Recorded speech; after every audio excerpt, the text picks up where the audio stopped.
శ్రీ శ్రీ శ్రీ జగదాంబ జ్యోతిష్యాలయం 12వ రోజు పారాయణము చతుర్వింశాధ్యాయము. అత్రి మహాముని చెబుతున్నాడు. అగస్త్య, కార్తీక మాస శుక్ల ద్వాదశిని హరిబోధిని అంటారు. ఆ ఒక్క పర్వతిది వ్రతాచరణం చేస్తే అన్ని తీర్థాలలోనూ స్నానం చేసినా అన్ని విధాలైన యజ్ఞాలను ఆచరించినా కలిగే పుణ్యం ప్రాప్తిస్తుంది. విష్ణువు పట్ల ఏకాదశి పట్ల భక్తిని కలిగిస్తుంది. సూర్యచంద్ర గ్రహణ పర్వాల కంటే గొప్పది, ఏకాదశి కంటే 100 రెట్లు మహిమాన్వితమైనది అయిన ఈ ద్వాదశి నాడు ఏ పుణ్యం చేసినా పాపం చేసినా అది 1,000,000 రెట్లుగా పరిణమిస్తుంది. అంటే ఈ ద్వాదశి నాడు ఒకరికి అన్నదానం చేసినా 1,000,000 మందికి అన్నదానం చేసిన పుణ్యము, ఒక్క మెతుకు దొంగిలించినా 1,000,000 మెతుకులు దొంగిలించిన పాపము కలుగుతాయి. ఓ వేళ ఏ రోజుకైనా ద్వాదశి గడియలు తక్కువగా ఉన్న పక్షంలో ఆ స్వల్ప సమయమైనా సరే పారణకు ఉపయోగించాలేగాని ద్వాదశి దాటిన తరువాత పారణం పనికిరాదు. పుణ్యాన్ని కోరేవారెవరైనా సరే ఏ నియమాన్నైనా అతిక్రమించవచ్చును గాని ద్వాదశి పారణను మాత్రం విసర్జించకూడదు. ఏకాదశి తిథినాడు ఉపవాసం ఉండి మరునాడు ద్వాదశి తిథి దాటిపోకుండా పారణ చేయాలి. తద్వారా కలిగే శ్రేయస్సుని శేషశాయి చెప్పాలేగాని శేషుడు కూడా చెప్పలేడు. ఇందుకు అంబరీషుని కథే ఉదాహరణ. అంబరీషోపాఖ్యానము. ద్వాదశి వ్రతాచరణ తత్పరుడు పరమ భాగవతోత్తముడు అయిన అంబరీషుడనే మహారాజు ఒకానొక కార్తీక శుద్ధ ఏకాదశి నాడు ఉపవసించి మరునాడు ద్వాదశి గడియలు స్వల్పంగా ఉన్న కారణంగా తిథి దాటకుండానే పారణ చేయాలనుకున్నాడు. అదే సమయానికి దుర్వాస మహర్షి వచ్చి ఆనాటి ఆతిథ్యములో తనకు కూడా భోజనమును పెట్టవలసినదిగా కోరాడు. అంబరీషుడు ఆయనను ద్వాదశి పారణకు ఆహ్వానించాడు. తక్షణమే దుర్వాసుడు స్నానాద్యనుష్ఠానార్థం నదికి వెళ్ళాడు. అలా వెళ్ళిన ఋషి ఎంతసేపటికీ మళ్లీ రాకపోవడంతో అంబరీషుడు ఆతృతపడ్డాడు. ఆ రోజున ద్వాదశి గడియలు స్వల్పంగా ఉన్నాయి. కాలాతిక్రమణం కూడా కాకుండా పారణ చేసి తీరాల్సి ఉంది. అతిథి వచ్చేవరకు ఆగడం గృహస్థ ధర్మం. దానిని వదలలేడు. ద్వాదశి దాటకుండా పాన చేయడం ఈ వ్రతస్థ ధర్మం. దీనిని వదులుకోలేడు. అదీగాక శ్లో హరిభక్తి పరిత్యాగో ద్వాదశీ త్యాగతో భవేత్. యతో 2 నుపోషితో భూయాత కృత్వా సమ్యగుపోషణం. పూర్వం ద్వాదశ సంఖ్యాకే పురుషో హరివాసరే. పాపముల్లంఘనే పాపాత్ నైవయుజ్యం మనీషిణ. ద్వాదశీ వ్రతాన్ని ఉల్లంఘించిన వాడు విష్ణుభక్తిని విసర్జించిన వాడవుతారు. ఏకాదశి నాడు ఉపవాసం చేయకపోతే ఎంత పాపం కలుగుతుందో ద్వాదశి నాడు పారణ చేయకపోతే అంతకు రెట్టింపు పాపం కలుగుతుంది. అంతేకాదు ఒక్క ద్వాదశి పారణాతిక్రమణ వల్ల ఆనాటి వ్రతఫలంతో బాటుగానే అతఃపూర్వం చేసిన 12 ద్వాదశీ పారణల మహాపుణ్యం కూడా హరించుకుపోతుంది. జన్మజన్మాంతర పుణ్యబలం క్షీణిస్తుంది. అన్నింటికన్నా ముఖ్యంగా ద్వాదశ్యతిక్రమణము వలన విష్ణు విరోధీతి ఏర్పడుతుంది. అందువల్లే ప్రాణావసానమైనా సరే ద్వాదశీ పారణ చేయడమే కర్తవ్యం. తద్వారా సంక్రమించే బ్రాహ్మణ శాపం వల్ల కల్పాంత దుఃఖమే కలుగునుగాక. దుర్వాసాగమనానంతరం కన్నా ద్వాదశీ తిరోగమనాత్పూర్వమే పారణ చేసి హరిభక్తిని నిలుపుకున్నట్లయితే కలగబోయే కష్టాలను ఆ కమలనాథుడే కడతేరుస్తాడు. ఇలా తన మనస్సులో ఒక నిర్ణయానికి వచ్చి కూడా ధర్మవర్తనుడైన ఆ అంబరీషుడు ద్వాదశీ పారణార్థం తనను పరివేష్టించి ఉన్న వేదనిధులకు తన ధర్మసందేహాన్ని తెలియజేశాడు. అంబరీషుని మనోవ్యధ. అమరీషుని సమస్యను వినిన వేదస్వరూపులైన ఆ విప్రులు క్షణాల మీద శృతి స్మృతి శాస్త్ర పురాణదులన్నిటినీ మననం చేసుకుని, మహారాజా, సర్వేశ్వరుడైన ఆ భగవంతుడు సమస్త జీవులయందున జఠరాగ్ని రూపంలో ప్రక్షిప్తమై ఉంటున్నాడు. ఆ జఠరాగ్ని ప్రాణవాయువు చేత ప్రజ్వలింప చేయబడటం వలననే జీవులకు ఆకలి కలుగుతోంది. దానినే తాపమే క్షుత్పిపాసా బాధగా చెప్పబడుతూ ఉంది. కాబట్టి యుక్తాహారం చేత ఆ అగ్నిని పూజించి శాంతింపచేయడమే జీవలక్షణం. జీవులచే స్వీకరించబడే భక్ష్య, భోజ్య, చోష్య, లేహ్యరూప అన్నాదులను వారిలోని అగ్ని మాత్రమే భుజిస్తున్నాడు. జీవులందరిలోనూ ఉన్న జఠరాగ్ని జగన్నాథ స్వరూపం కనుకనే శ్లో అత స్వపాకం శూద్రం వాస్వన్య సద్మాగతం శుభం. అతిక్రమ్య నా భుంజీత గృహమే ద్యతిథి సున్నా. నిజం. స్నానం చేయకుండా భోజనమును చేసేవాడు మలభోజి అవుతాడు. పరునికి పెట్టకుండా తానొక్కడే తినేవాడు పాపభోక్త అవుతాడు. తానాహ్వానించిన అతిథికి పెట్టకుండా ముందుగా తనే భోజనమును చేసేవాడు ఆ శుద్ధ సున్నాలో పురుగువలే మలాశయే అవుతాడు. పక్వమైనది గాని ఫలంగాని పత్రంగాని నీళ్లుగాని భోజనార్థంగా భావించి సేవించినదేదైనా సరే అన్నంతో సమానమే అవుతుంది. అందువలన నీచేత అంగీకృతుడైన అతిథిని నేను రాకుండానే నాకంటే ముందుగా అన్న ప్రతినిధిగా జలపారణమును చేశావు. బ్రాహ్మణ రిస్కరమైన నువ్వు బ్రాహ్మణ ప్రియుడైన విష్ణువునకు భక్తుడివెలా అవుతావు? యదా పురోదసన్ స్వస్య మదమోహన్మహీనతే, నీ పురోహితుడు చెప్పినట్లు కాకుండా మరో విధంగా ఆచరించే మదమోహితుడిలా ప్రవర్తించావు నువ్వు, అన్నాడు దుర్వాసుడు. ఆ ఆగ్రహానికి భయకంపితుడైన అంబారీషుడు దోసలి నొగ్గినవాడై, మునీంద్ర, నేను పాపినే, పరమ నీచుడనే అయినా నిన్ను శరణు కోతురున్నాను. నేను క్షత్రియుడను గనుక ఏ అభిజాత్యహంకారము వల్లనో తప్పునో చేశాను. కాని నువ్వు బ్రాహ్మణుడైన కారణముగా శాంతాన్ని వహించు. నన్ను రక్షించు. నీవంటి గొప్ప ఋషులు తప్ప మమ్మల్ని ఉద్ధరించేవాళ్లెవరు సున్నాటారు అంటూ అతని పాదాల మీదపడి ప్రార్థించాడు. అయినా సరే ఆ దుర్వాసుని కోపం తగ్గలేదు. మణిమకుటాన్ని ధరించే ఆ అయోధ్యాపతి శిరస్సును తన ఎడమకాలితో తన్నివేశాడు. రవంత ఎడంగా వెళ్ళి ఎవరికైనా కోపం వచ్చినప్పుడు ప్రార్థిస్తే వాళ్ళు శాంతులవుతారు. కాని నేనలాంటి వాడిని కాను, నాకు కోపం వస్తే శాపం పెట్టకుండా ఉండను. చేపగాను, తాబేలుగాను, పందిగాను, మరుగుజ్జు వానిగాను, వికృతమైన ముఖం కలవానిగాను, క్రూరుడైన బ్రాహ్మణునిగాను, జ్ఞానశూన్యుడైన క్షత్రియునిగాను, అధికారం లేని క్షత్రియునిగాను, దురాచార భూయిష్టమైన పాషండ మార్గవేదిగాను, నిర్దయాపూర్వక బ్రాహ్మణ హింసకుడైన బ్రాహ్మణునిగాను 10 జన్మల గర్భ నరకాల ననుభవించు అని శపించాను.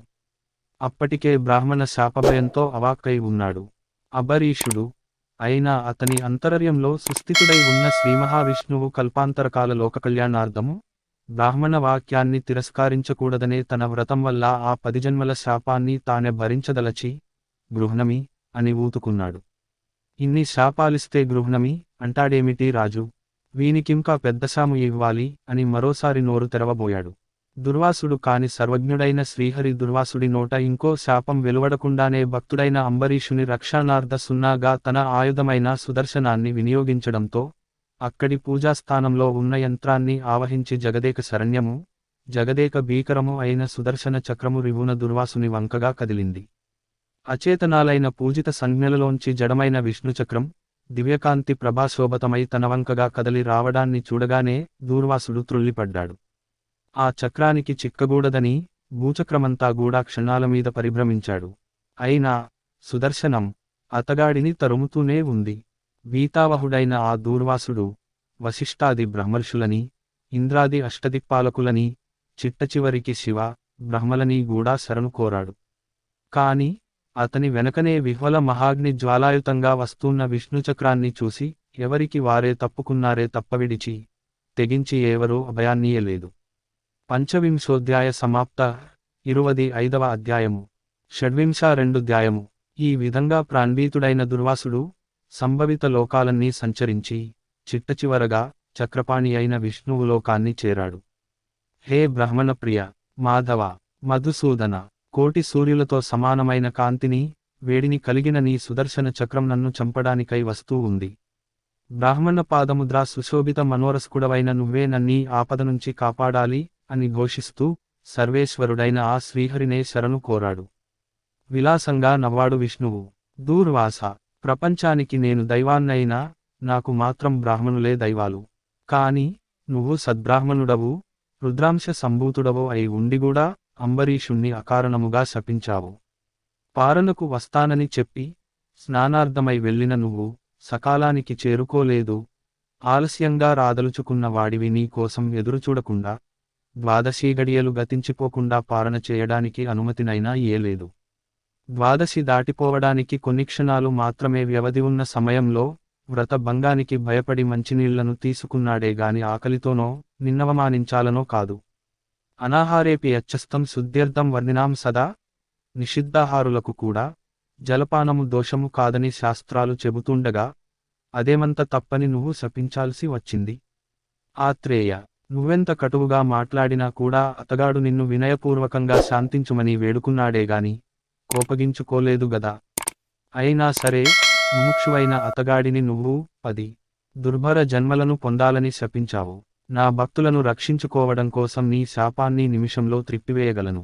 కాని బ్రాహ్మణ వాక్యము వట్టిపోయిందనే లోకాపవాదము నీకు కలగకుండా ఉండడం కోసం ఆ భక్తుని హృదయములో చేరి నీ శాపాన్ని సవినయంగా స్వీకరించిన వాడిని, నీ శాపాన్ని అంగీకరిస్తూ గృహ్ణామి అన్నవాడిని నేనేగాని ఆ అంబరీషుడు మాత్రం కాదు. అతనికి నీవిచ్చిన శాపం సంగతే తెలియదు. ఋషి ప్రభు, నీ శాపం ప్రకారంగానే ఈ కల్పాంతాన దుష్టుడైన శంఖాసురుణ్ణి సంహరించేందుకు, శిష్యుడైన మనువునుద్ధరించేందుకు మహామత్స్యంగా అవతరిస్తాను. దేవదానవులు క్షీరసాగరాన్ని మదించే వేళ, మందరగిరిని మూపున ధరించడానికి కుదురుగా ఉండేందుకుగాను కూర్మావతారుడా తాబేలు నవ్వుతాను. భూమిని ఉద్ధరించేందుకు, హరిణ్యాక్షుణ్ణి చంపేందుకు, వరాహాన్నవుతాను.